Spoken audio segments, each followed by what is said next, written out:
मंचस्थ परम पूजनीय सन्यासीगण, एक ही पद के पथिक धर्मबंधु मातृशक्ति, मैं इस मदद से पीछे आया था कि मेरा जो विषय है इस्लाम पर, उस पर बात करूंगा, मगर मुझे बताया गया कि मुझे न्याय मंच के बारे में बात करनी है। 20 मिनट दिए हैं, इस्लाम पर चर्चा करने के लिए 45 मिनट कम से कम चाहिए। ये कठिनाई है, गंभीर विषय है। एक मैं विनती आपसे, कृपया कम से कम जो मंच के आसपास के लोगों को आपस की चर्चा बंद कर दें। मैं न्याय मंच के बारे में थोड़ा आपको जानकारी देता हूँ। इसकी यात्रा 7-8 वर्ष पहले प्रारंभ हुई। अनुभव आता है कि हम लोग धर्म के बारे में बात करते हैं, लोगों को समझाते हैं कि पौरुष का कोई विकल्प नहीं है, समाज को तेजस्वी बनना चाहिए। कोई घटना होती है, हमको पता लगता है कि कहीं गौहत्या हो गई या कोई गौमांस का तस्कर है या हमारी कोई भगवती किसी के साथ अन्याय हुआ, समाज में किसी प्रकार की। आप एक बार बैठ जाएं।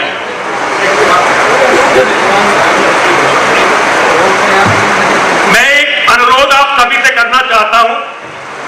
भाई साहब मेरी तरह चिल्लाकर नहीं बोलेंगे, लेकिन जो ये कार्य कर रहे हैं, हम 100 करोड़ में कोई भी उस कार्य को नहीं कर रहा है। अगर आप एक बार न्याय मंच की अवधारणा को जरा सुन लेंगे तो ये सनातन की बहुत बड़ी सेवा होगी।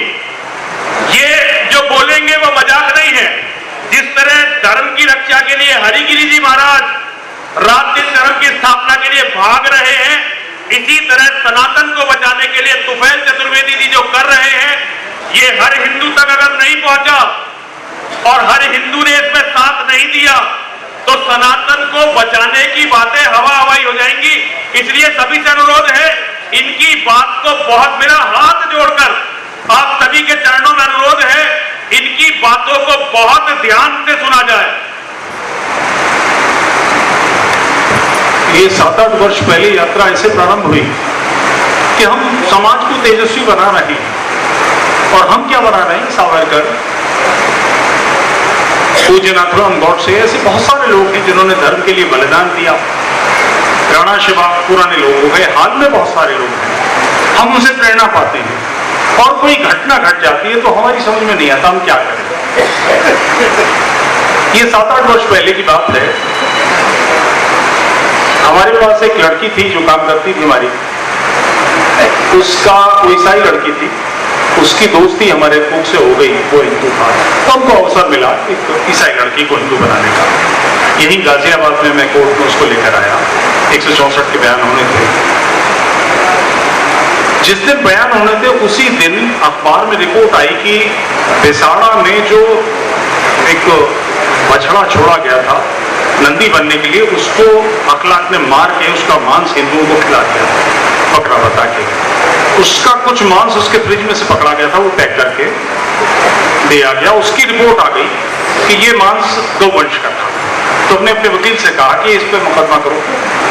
मुख्यमंत्री ने 70 लाख रुपए और 3 या 2 फ्लैट अखलाक के परिवार वालों को दिए हैं। इसके बाप का पैसा नहीं है। मुख्यमंत्री कोष समाज की थाती है, वो अपनी मर्जी से नहीं कर सकता। तब उन्होंने कहा कि आप पता करो बिसाड़ा में, ये बिसाड़ा है कहां, उसकी डिटेल्स लाके दो।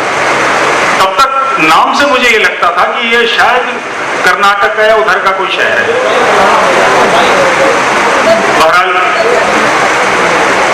ढूंढने की कोशिश की तो पता लगा वो हमारा ही जिला है, गौतम बुद्ध नगर का गांव है। 2 दिन बाद मैं और मेरे साथ एक और मेरे मित्र, फेसबुक के अच्छे व्यक्ति थे, हम दोनों गांव पहुंचे। बड़ा साधारण गांव, वस्त्रों से पता लग रहा था उनकी आर्थिक स्थिति। चाय पिलाई उन्होंने। पीने के बाद मैंने चलते समय 10,000 रुपए उसको दिए तो कहा कि मैं कुछ और बाद में करते हैं, इसे रखिए। तो उनमें से एक व्यक्ति मुझे ऐसे देखने लगा कि जैसे मैं सी थ्रू हो गया हूँ, आर पार हो गया हूँ, उसे दिखाई नहीं दे रहा। और बिल्कुल आहिस्ता से बोला, 18 लड़के गिरफ्तार हैं, ध्यान रखें। 15 महीने बाद आने वाले आप दूसरे और पैसा देने वाले पहले देखते हैं। मुझे एकदम ब्लैकआउट हो गया, सुनाई नहीं देना बंद हो गया, दिखाई देना बंद हो गया। 5 मिनट लगे उभरने में, इतने शौक से। राष्ट्रीय स्वयंसेवक संघ, विश्व हिंदू परिषद, हिंदू जागरण मंच, धर्म जागरण, हमारे सन्यासी गण, आर्य समाज, हिंदू महासभा, ये सारे संगठन कहां हैं? 15 महीने से 18 लोग गिरफ्तार है, कोई देखने वाला नहीं। एक महिला मुझसे मिलवाने के लिए लाई गई, उसके हाथ पैर ऐसे मुड़े होते, शायद गठिया कोई बीमारी थी। उसके 2 बेटे, दोनों के दोनों जेल में। वो शौच जाने के बाद अपने आप को क्लीन नहीं कर सकती, हाथ नहीं काम करते, उसको उठाकर लाया गया। किसी को डर नहीं है, 100 करोड़ हिंदू को समाज को चिंता नहीं है कि हमारे 18 लोग जेल में पड़े हुए हैं। एक उस समय में फेसबुक पे लिख रहा था, लोग थोड़ा पढ़ते थे, मैंने एक पोस्ट डाली कि हम कुछ नहीं कर सकते, सरकार हमारी नहीं, कानून हमारे हाथ में नहीं। कम से कम समाज 1 लाख रुपए एकत्र करके प्रत्येक व्यक्ति परिवार में दे, और उनमें से एक का अकाउंट नंबर उन्हीं में से लेकर दिया कि इसमें धन डालिए। आपको आश्चर्य होगा, 1.25 महीने लगा, 19,64,000 रुपए इकट्ठे हुए। लोग घर आकर दे गए, 50,000 रख लीजिए, 20,000 रख लीजिए, 30,000 रख लीजिए, 10,000 रख लीजिए, 1 लाख। एक काम जरूर किया कि प्रत्येक डोनर का नाम की कितना पैसा आया, बाकी तो बैंक में आ रहा था, सबके नाम डाले, जिससे ये प्रमाणिकता रहे कि जितना पैसा आया है ये ऐसा है समाज के सामने। कल को कोई ये ना कहते कि भाई इकट्ठे 30 लाख करे थे, 3 लाख थी। जब ये घटना घटी तो मालूम पड़ा कि ऐसी तो 50 घटनाएं हैं। तो एक संगठन फॉर्म किया, न्याय मंच, और उसका सीधा लक्ष्य है कि धर्म के लिए खड़ग उठी तो हम उसके घर में जाकर उसकी पत्नी के पैर छूके कि भगवती हमारे पास ये कहीं भी कोई घटना घटे, किसी ने पौरुष व्यक्त किया धर्म के लिए, हम कहां हैं? हम में से किसी को डर नहीं होता कि हमारे लोग गिरफ्तार हैं। और तब से लगभग 1.25 करोड़ रुपया भारत भर में, एक नाम भी आप ऐसा नहीं बता सकते जिसके पास हम नहीं पहुंचे। अलवर के पहलू खान, अकबर खान, जिसपे प्रधानमंत्री का स्टेटमेंट आए थे, गौ हत्यारे, गौ तस्करों की हत्या करने वाले गुंडे बदमाश, प्रत्येक के घर पर 65-65 हजार, तब कम थे हमारे पास, नॉर्मली 1 लाख रुपए देते हैं। अभी आपको ध्यान होगा, राजस्थान के 2 गौ तस्करों पर आरोप है, उन पर मुकदमा है बाकायदा, 10 उन पर केसेस हैं। उनको 5 लोगों पर आरोप है कि उन्होंने जला के मार दिया।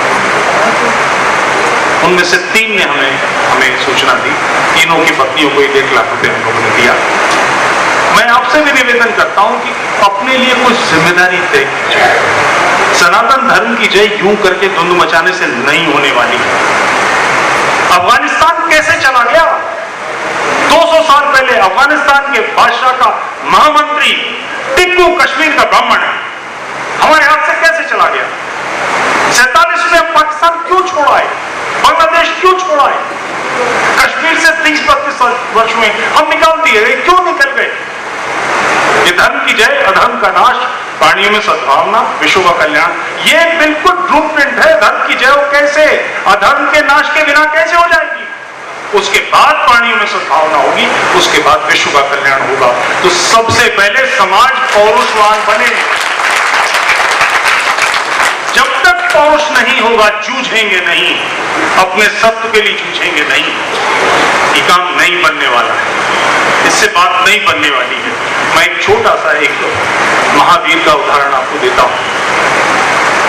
एक श्रृंखला बनाए, एक सूची बनाए धर्म के लिए बलिदान होने वाले लोगों की, जो शुद्ध धर्म के लिए बलिदान हुए। निसंदेह केवल एक नाम सबसे ऊपर, पूज्य नाथुराम गोडसे का आएगा, किसी का नहीं आएगा, क्योंकि सबकी अपनी निजी, किसी की स्टेट थी, किसी की संपत्ति थी, किसी का रिकॉर्ड। ये आदमी सिर्फ अपने व्यक्तिगत, सिर्फ धर्म के लिए जूझा, व्यक्तिगत इसका कुछ नहीं था। उसका पत्र जो उसने वसीयत की है वो पढ़ने वाला है, पत्र पढ़िएगा। जिसको राज्य फांसी देता है, जिसको राज्य दंडित करता है, उसके शरीर पर राज्य का अधिकार होता है, परिवार का नहीं होता। ये कांग्रेस के कमबख्तों ने किया है कि वो मेनन की बॉडी लौटा दी, ये कभी नहीं दिया जाता। इन्होंने अपने छोटे भाई को, गोपाल गोडसे को पत्र लिखा है कि यदि तुम्हें मेरे अंतिम संस्कार का अधिकार मिले तो मेरी अस्थियां या उसका कुछ अंश सुरक्षित रखना। तब तक जब तक सिंधु नदी पवित्र भगवत ध्वज के तले रहने न लगे, यानी ये सारा क्षेत्र जो हमसे छिन गया वापस हमारा न हो जाए। कल्पना करें उस महापुरुष की जिसने आज से 70 साल पहले, 75 साल पहले 1948 छुआछूत, ब्राह्मण, उसने वसीयत की कि मेरा अंतिम संस्कार नहीं होगा, मैं प्रेत बनूंगा, भटकूंगा, तब तक भटकूंगा जब तक ये धरती, ये सारा राष्ट्र मेरा अपना नहीं हो जाता। इस मानसिकता की आवश्यकता। मर जाएंगे, आज मर जाएंगे तो क्या अंतर पड़ेगा, 20 साल बाद मर जाएंगे तो क्या अंतर पड़ेगा। वो मृत्यु कि जिस समय अपनी नसों में, नाड़ियों में, सारी अस्पताल में हम पड़े हैं, नलियां लगी हुई है, बेड सो रो रहे हैं, करा रहे हैं, घर के लोग सोच रहे हैं इनकी मुक्ति हो किसी तरह से। आयु 70 साल की नहीं सही, 50 साल की सही, 40 साल की सही, मगर धर्म के लिए पौरुष प्रकट करना यानी प्राण देना, और प्राण देना ये अनिवार्य कार्य है। जिसने लिए हैं उसके साथ जाइए।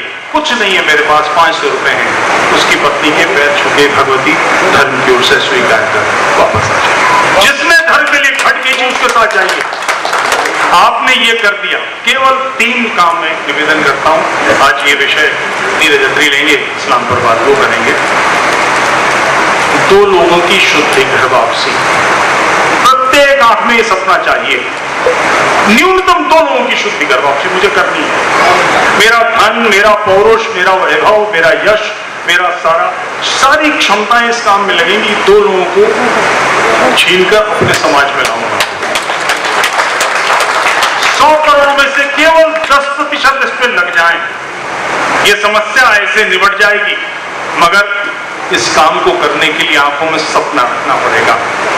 फिर ये काम सरलता से नहीं होने वाला है, संघर्ष होगा, युद्ध होगा। इसकी और युद्ध तो चल रहा है, 1300 वर्षों से चल रहा है। 712 ईस्वी से लेकर आज तक, जब पहला आक्रमण हुआ था तब से लेकर आज तक लगातार ये संघर्ष चल रहा है। हमारे मंदिर तोड़े जा रहे हैं, हर तरह से बुरा काम, युद्ध चल रहा है। अब उस युद्ध के हम आखिरी चरण में हैं कि अगर अब नहीं संभले तो 20 वर्ष नहीं बचे भारत को नष्ट होने में। इलाज यही है, 2 लोगों की शुद्धि पर फोकस करते हैं, और जो इस संघर्ष में कार्य करें, जिन्होंने जीवन लगाया, जिन्होंने प्रयास किया, पौरुष प्रकट किया, उनकी आर्थिक सहायता।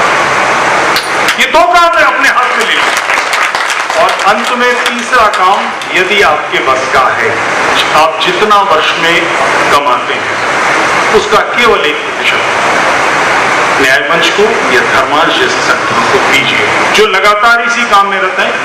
जो भी आप में से कोई डोनर हो वो कृपया आए, हिसाब देखे, बैलेंस शीट देखे, पासबुक देखे, चेक कर लें कि सब कुछ प्रमाणिकता से होगा। आप देख सकते हैं तेरी हालत बदल जाएगी तय है, तेरी हालत बदल जाएगी तय है, अगर आंखों में सपना जाग जाए। जय हिंद राष्ट्र।